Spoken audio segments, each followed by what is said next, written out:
Serious Sam continues as he travels through the Tunguska region of Russia to catch up with someone you may have heard of, General Brand. Serious Sam Siberian Mayhem started as a mod but evolved as a co-development. Just as the after party for Serious Sam 4 was fading, we received a surprise announcement. Crow Team, teamed with Time Lock Studios, announced an expansion, Serious Sam Siberian Mayhem, playable without Serious Sam 4.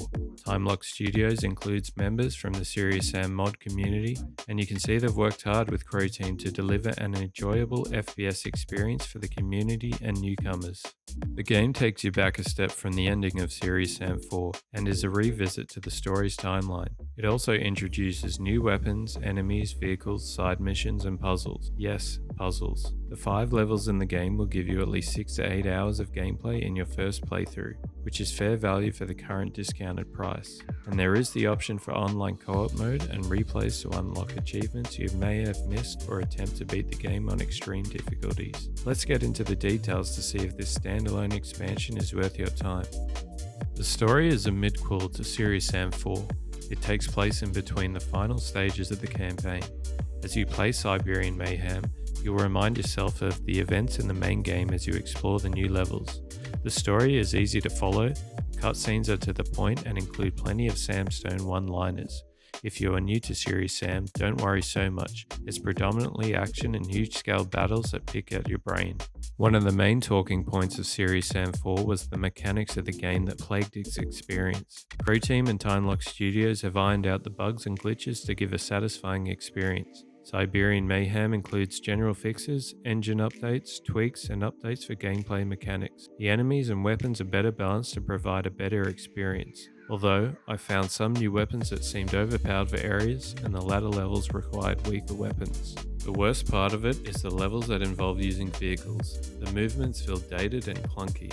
However, because you are slaying hundreds of enemies in a short amount of time, the spectacle makes you forget about it. I didn't notice any visual glitches like color glitches in Serious Sam 4. I did spot some level hacks, and I used it to take down enemies that were stuck. Landmines restrict you from running through waves of enemies or running so far away to take them down with ease, so be careful most of the time. Some areas are outrageously ridiculous, but hey, we love Serious Sam. Most levels are easy to clear, although on the odd occasion, difficult areas pop that feel out of place, or others are too easy or unnecessary. You can focus on enemies that give out more damage or clear out the weaker enemies. I find it better to eliminate enemies with rockets that can cause splash damage, and when clears appear, I take them out as quickly as possible. The map scaling and point of view angle allow you to predict what is likely to come up, reducing the excitement of the game. You can change to third person mode to see some incredible scenes of hordes of splattered enemies. Modders seem to have influenced some of the level designs, including Halo-style multiplayer map layouts and map objects that add a great deal of fun to the game. It would be nice to see this used more often, as some map layouts are repetitive. These new layouts were a standout compared to previous Sam titles. The AI in Siberian Mayhem provides some comic relief but failed to add as much value to the expansion compared to 4. They come into the game later on, with less time to develop. However, in combat, they are efficient at picking out easier, weaker enemies while taking down a stronger opponent. Exploration is optional and can take up time.